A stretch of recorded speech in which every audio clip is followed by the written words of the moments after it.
El Pleno de la Asamblea Nacional derogó la ley humanitaria aprobada durante la pandemia en el gobierno de Lenín Moreno, en la que se flexibilizó las jornadas para los trabajadores y creó el contrato emergente. Esto en el marco de la crisis sanitaria por el COVID-19. Con 109 votos afirmativos, el Legislativo aprobó este jueves 16 de junio un proyecto de ley que deroga casi en su totalidad a la ley humanitaria y que pasará al Ejecutivo para su análisis, incluyendo 8 reformas a diferentes cuerpos legales. Contiene reformas al Código Monetario que disponen a las entidades del sistema financiero efectuar acuerdos con sus clientes para reprogramar, refinanciar y suspender el cobro de cuotas impagas generando por cualquier tipo de obligaciones crediticias adquiridas entre el 16 de marzo del 2020 y en diciembre del 2021. Se añade disposiciones para la reprogramación de pagos de cuotas de seguros y por obligaciones con entidades y la condonación de intereses de mora para los actuales deudores con entidades del sistema financiero público y privado. Respecto al Código de Trabajo, la normativa incluye una disposición que determina que todas las personas contratadas bajo un contrato emergente que a la fecha de entrada en vigencia de esta ley hayan superado los 90 días del periodo de prueba tendrán un contrato indefinido.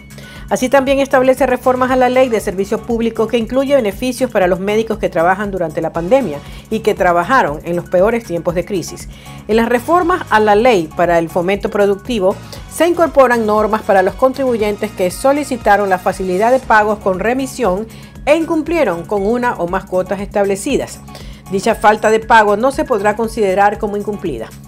El presidente Guillermo Lasso tendrá 30 días para emitir sus observaciones y en caso de ser vetada la ley, el Pleno del Legislativo decidirá si se ratifican en el texto original o se allanan a las observaciones del jefe de Estado. Eduardo Bonilla renunció este 16 de junio al cargo como titular de la Secretaría de Comunicación de la Presidencia. El funcionario presentó su carta de dimisión a Guillermo Lasso este jueves en el cuarto día de protestas convocadas por la Confederación de Nacionalidades Indígenas del Ecuador. Ha sido un honor trabajar a su lado para conseguir la presidencia y cumplir importantes metas este año de gobierno. Agradecido por su confianza siempre hasta mi última gestión en la Cumbre de las Américas y listo para los nuevos desafíos en el proyecto político, escribió Bonilla este jueves en su cuenta de Twitter. Bonilla ocupó el cargo desde mayo del 2021, cuando Lasso lo designó como secretario de Comunicación de la Presidencia. El funcionario es hermano de la ex asambleísta del correísmo Viviana Bonilla. Lasso y Bonilla han mantenido una relación de trabajo en los últimos 12 o 14 años, aseguró el mandatario el año anterior. Informaciones preliminares aseguran que el nuevo secretario de Comunicación sería Leonardo Lasso, quien es experto en comunicación política con 30 años de experiencia en campañas electorales y comunicación de gobierno. Saquicela ofreció una rueda de prensa este jueves 16 de junio. El titular de la legislatura llamó al Ejecutivo que abra la vía para el diálogo con el movimiento indígena con propuestas como el congelamiento del precio de los insumos agrícolas y operativos de control por parte de los intendentes, gobernadores y superintendentes. La muerte cruzada está en el papel y en la boca de muchos desde hace 11 meses atrás, pero tampoco interesa al país esta situación, sino que le interesa a todos la estabilidad. Así lo dijo el presidente de la Asamblea, Virgilio Saquicela, quien se pronunció sobre las movilizaciones que afectan al país. Lo fundamental es el diálogo, el único camino que vemos viable. La democracia está por encima de toda la institucionalidad. Así es como Asamblea estamos a las órdenes para ser mediadores, señaló Saquicela. No necesitamos convulsión, no necesitamos paralización, necesitamos producir. Así es que desde la Asamblea hacemos un llamado tanto al Gobierno Nacional como a quienes están al frente de esta paralización a buscar los mecanismos para el diálogo. Si es que la Asamblea es el escenario para ello, estamos a las órdenes, insistió.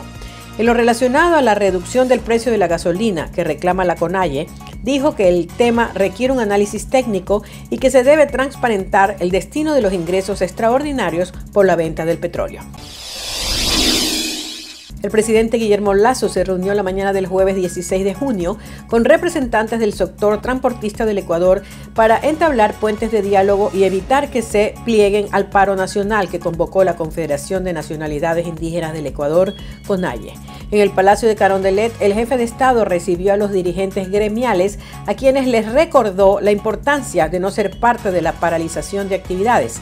No podemos parar, no tenemos tiempo para continuar en la línea de reactivación, aseguró. Hacemos un llamado al diálogo para que se respete la democracia en el Ecuador, manifestó el dirigente del transporte pesado, Luis Vizcaíno. El transportista agregó que el presidente Lasso se comprometió a implementar un plan nacional de seguridad en las carreteras. Esta iniciativa consistirá en ubicar puntos de descanso seguros en las carreteras del país para el uso de los transportistas. Además, los dirigentes le solicitaron al gobierno que se generen líneas de desarrollo de crédito para la reactivación productiva. El Ministerio de Transporte y Obras Públicas, Marcelo Cabrera, acotó que en los últimos días se responderá a las peticiones planteadas por los gremios de transporte. Hemos llegado a acuerdos importantes, puntualizó el funcionario de Estado. Minutos antes, el ministro de Gobierno, Francisco Jiménez, reiteró que la cadena productiva no puede suspenderse. Las pérdidas económicas en estos 4 días de paralización es de 30 millones de dólares. Este jueves 16 de junio ha circulado en redes sociales información sobre un ciudadano que perdió su ojo debido al uso de armamento letal por parte de la Policía Nacional. Esto para controlar los desmanes provocados por el paro nacional que atraviesa el país. La Policía Nacional aclaró que no han utilizado perdigones durante la aplicación del uso progresivo de la fuerza en el paro nacional. Este pronunciamiento se efectúa tras la denuncia de que un manifestante había perdido uno de sus ojos por el enfrentamiento con los servidores policiales. A través de un comunicado, la institución descartó que haya utilizado armamento letal o perdigones. Además, en su pronunciamiento mencionó que el herido aún no ha perdido su visión, sino que está en el Hospital Carlos Andrade Marín, donde se le realiza una cirugía. La policía no ha utilizado este tipo de armamento para el control del orden público. El hecho en mención habría ocurrido en una de las protestas registradas el martes en Quito. Fabián Veloz Peña-Herrera recibió 3 disparos de frente, uno de los cuales impactó en su ojo izquierdo.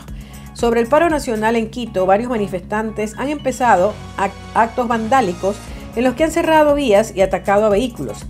Ante esto, la Policía Nacional manifiesta que por mandato constitucional y legal debe velar por los derechos y libertades de los ciudadanos en un contexto de manifestación violenta, pero que no sean desmedidos con el uso de la fuerza en el caso de la persona afectada. La Fuerza Aérea Ecuatoriana, FAE, informó este jueves 16 de junio que localizó una avioneta que ha desaparecido la tarde del miércoles 15 del control de radar. Tras activar la alerta de búsqueda, la aeronave fue localizada en la vía Latacunga-La Maná. La avioneta de matrícula HC-AKJ-PIPER 23 debía cumplir el plan de vuelo Shell Mera Quevedo y no obstante, aproximadamente a las 18:40 se perdió el contacto con ella y fue encontrada por el helicóptero H-145 en la parroquia Pilaló, provincia de Cotopaxi. La Dirección General de Aviación Civil del Ecuador informó la tarde de este jueves que los tripulantes que habían a bordo de la aeronave que se accidentó en Cotopaxi fallecieron. En las tareas de búsqueda participaron el Centro Coordinador de Búsqueda y Rescate de Quito, junto a la Fuerza Aérea Ecuatoriana del Servicio Aeropolicial, unidades de la Policía Nacional y Dirección Zonal del ECU 911 de Ambato, y tras las labores de rescate se confirmó el hallazgo de los 2 cuerpos siniestrados. Miembros de la Policía Nacional coordinan con Fiscalía la extracción de los cuerpos. En la parroquia Lita, en la provincia de Imbabura, elementos del grupo de caballería mecanizada Yaguachi detuvieron un vehículo en el que viajaban 3 ciudadanos, un ecuatoriano, que era el conductor, un colombiano y un venezolano. Al momento de realizar chequeos de control, los militares encontraron camuflados en el interior 18 granadas de fragmentación y un lanzagranadas.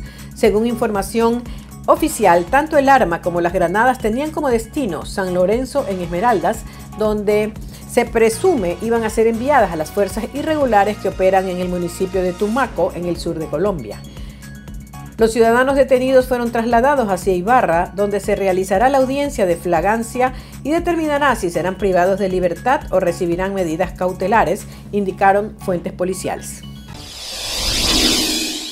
4 toneladas de droga camuflada en contenedor de banano fueron decomisadas por la Policía Nacional en la localidad de Porzorja. Patricio Carrillo, ministro del Interior, informó a través de su cuenta de Twitter que la droga detectada y decomisada por la policía tenía como destino Países Bajos. No daremos tregua a las mafias. No hay forma de distraer el trabajo policial ni detener su lucha contra el crimen organizado, añadió el ministro en su publicación en la red social. La droga fue detectada gracias al registro de la Policía Nacional, con la asistencia de canales amaestrados y especializados en el rastreo de sustancias alcaloides. La carga total de la droga, que según los reportes era cocaína, estaba distribuida en 1.000 bloques y su valor en el mercado supera los $200 millones. La Fiscalía General del Estado informó que Andris L., Claudia P. tienen prisión preventiva y Camila M. y Steven P. poseen medidas alternativas a la cárcel, según la entidad, por delitos de sabotaje y daño al bien ajeno. Las 4 personas están vinculadas al incendio de un vehículo policial y daños a la puerta de la unidad de flagrancia de la Fiscalía General del Estado. Los hechos ocurrieron el pasado 14 de junio en Quito. La quema del patrullero ocurrió en medio de una marcha convocada por integrantes de la Federación de Estudiantes Universitarios del Ecuador, Frente Popular, Unidad Nacional de Educadores y otros colectivos sociales que partieron desde la Plaza Indoamérica en el norte de la capital y tenían como destino el Parque del Arbolito. Durante la marcha, varios jóvenes con los rostros cubiertos golpearon con palos y piedras el patrullero que se encontraba en el lugar. Además, lo pintaron de colores y al final ocasionaron un incendio en el interior del vehículo que fue sofocado por policías. Ante la situación, la policía detuvo a varios de los supuestos protestantes. Hasta el mediodía del miércoles pasado, el gobierno nacional registraba daños en 15 patrulleros policiales en todo el país. Las imágenes del ex vicepresidente Mike Pence escapando del Capitolio segundos antes que una turba violenta pudiera asaltarlo dieron la vuelta del mundo. Y este jueves el comité que investiga los hechos del 6 de enero demostró cómo el republicano fue amenazado y cómo su vida estuvo en peligro. El comité atribuyó esos hechos a Donald Trump y su agresiva campaña de presión, reforzada por el abogado conservador John Eastman, para que el vicepresidente decidiera unilateralmente invalidar los resultados de las elecciones, algo que los consejeros de Pence definieron como inconstitucional y sugirieron al ex vicepresidente a no seguir el plan de Trump porque habría sumido a Estados Unidos en una revolución dentro de una crisis constitucional. No había ninguna base en la Constitución o en las leyes de los Estados Unidos para las teorías expuestas por el señor Eastman. Ninguna. Al mismo tiempo, los testimonios aclararon que Pence nunca mostró ninguna apertura a las intenciones de Trump y que su papel era puramente ceremonial. A pesar de esto, el expresidente y sus asesores más cercanos, como el jefe de gabinete Mark Meadows, siguieron adelante con su campaña atacando públicamente a su vice e instigando a sus partidarios. Creo que Mark estaba de acuerdo. Creo que él sabía que el vicepresidente no tiene un papel y creo que lo estaba entendiendo. Un escenario aterrador que presentaron los testimonios es que si el vicepresidente hubiera seguido adelante con la voluntad de Trump, la elección habría quedado en el caos y la violencia habría sido protagonista. Los líderes de Francia, Italia, Alemania y Rumanía visitaron en Kiev al mandatario de Ucrania, Volodymyr Zelensky, y recorrieron varios objetivos destruidos por los constantes bombardeos de Rusia. Representantes del bloque europeo condenaron estos ataques, luego de verificar en el sitio la devastación desmedida. Es mucho peor cuando ves el sinsentido terrible de la violencia que vemos aquí. Se han afectado civiles inocentes, se han destruido casas, se ha destruido una ciudad entera, no una infraestructura militar en lo absoluto. Eso dice mucho sobre la brutalidad de la guerra de agresión rusa. La comitiva, además de recorrer Kiev, se dirigió a Irpin, localidad que estuvo bajo el dominio ruso. Hechos como el hallazgo de fosas comunes en Bucha son argumentos con los que se sustenta el calificativo de barbarie que estos líderes acuñan contra Rusia. Por su parte, Michelle Bachelet, alta comisionada de las Naciones Unidas para los Derechos Humanos, describió el escenario de las ruinas de Mariupol. La ciudad puede reconstruirse eventualmente, pero los horrores infligidos a la población civil dejarán una marca indeleble sobre los padres que tuvieron que enterrar a sus propios hijos, sobre las personas que presenciaron el suicidio de sus amigos, sobre las familias destrozadas. Entre tanto, se ha reportado la desaparición de 2 estadounidenses combatientes que viajaron a Ucrania como voluntarios. Sus familias indican que desconocen su paradero desde hace una semana y temen que hayan sido capturados por el ejército ruso. Las Naciones Unidas reportan que el número de personas que viven con inseguridad alimentaria en el mundo se ha duplicado durante los últimos 2 años. El Programa Mundial de Alimentos estima que la guerra en Ucrania podría elevar significativamente esa cifra a 47 millones de personas en 2022. El secretario de Agricultura de Estados Unidos, Tom Vilsack, dijo al visitar la sede de la ONU que la situación ha dado pie a una respuesta multilateral. Estamos aumentando la producción en Estados Unidos, al igual que en otros países, a través de una serie de esfuerzos para duplicar la cosecha. También estamos buscando formas de reducir el nivel y la cantidad de insumos que usamos en nuestras cosechas para crear más suministro a nivel mundial. Vilsack también se refirió al memorando de entendimiento mutuo de 3 años firmado por el Departamento de Agricultura de Estados Unidos y el Ministerio de Comida y Política Agraria de Ucrania, que busca responder a la devastación de la guerra para mitigar la inseguridad alimentaria. Estados Unidos está respondiendo a la solicitud de equipos que los ucranianos necesitan mientras intentan exportar su grano y continúan necesitando el equipo que les permitirá hacerlo. El equipo de prueba, el equipo de medición y pesaje, el equipo de laboratorio. Un granjero ucraniano expresó sus preocupaciones. Estoy preocupado por muchos problemas. En primer lugar, una guerra es un obstáculo para nuestro trabajo habitual. En segundo lugar, hay un bloqueo de los puertos marítimos, que será un problema para vender el grano que recolectamos si hay problemas técnicos. Por ejemplo, los operadores de cosechadoras tienen miedo de trabajar por las posibles acciones de combate. Han sido llamados a través de redes sociales, de perfiles apócrifos, de perfiles anónimos, en la red oscura y en la red profunda, en donde llaman a cometer actos violentos y desconocer los resultados electorales. Si llega a ganar quién? Rodolfo Hernández. Nos vamos a paro. Pero ¿cómo es el paro de los jóvenes? Un bogotazo, sí, que se arme algo fuerte, que incendiemos todo. Así confirmaron las autoridades colombianas las amenazas de posibles alteraciones del orden público tras la segunda vuelta presidencial del próximo 19 de junio. Hay en el Plan Democracia más de 320.000 hombres desplegados a lo largo y ancho del país para que en todos los puestos de votación, 12.000 a nivel nacional, y los ciudadanos puedan salir a votar libremente. En estos días se refuerzan las medidas de seguridad en todas nuestras bases militares.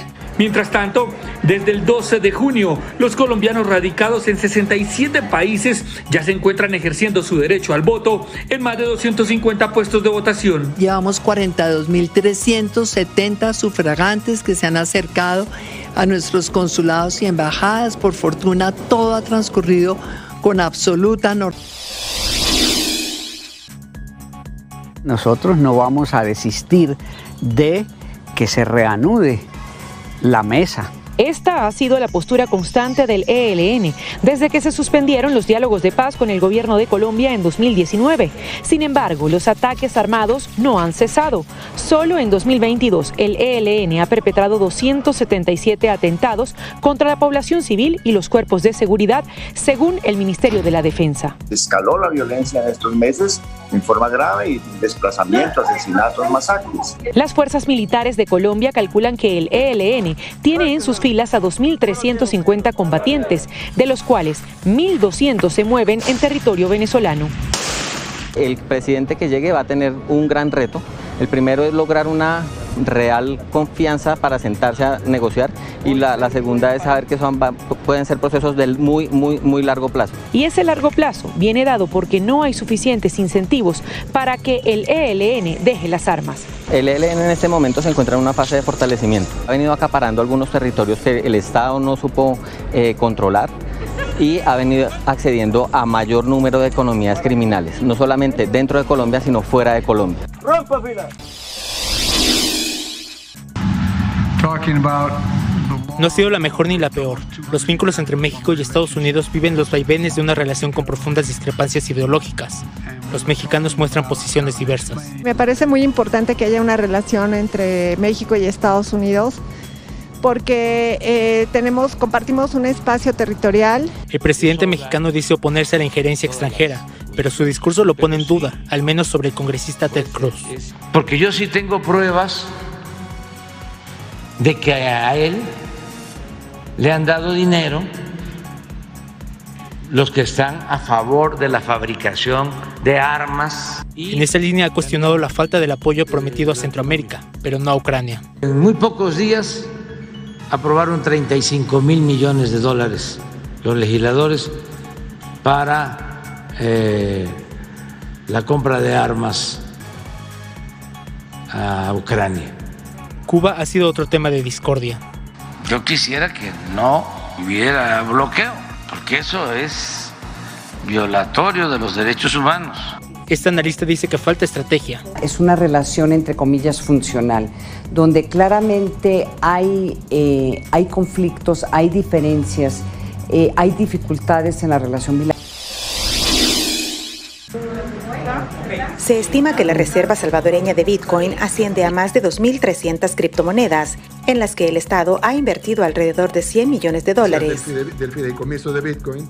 El Salvador ha comprado Bitcoin en distintas ocasiones, algunas veces cuando el precio rondaba el doble de lo que cuesta hoy, pero el ministro de Hacienda asegura que no se debe hablar de pérdidas. La pérdida se generaría si nosotros las vendemos, al igual que se generaría una ganancia si nosotros las vendemos cuando el precio sube. Sin embargo, los pequeños comerciantes sí resienten el desplome del Bitcoin. Pues sí nos ha afectado casi a la mayoría de los negocios, ya que, bueno, nosotros contábamos con $600 en la cartera y al momento tenemos quizás la cantidad de 200 y algo.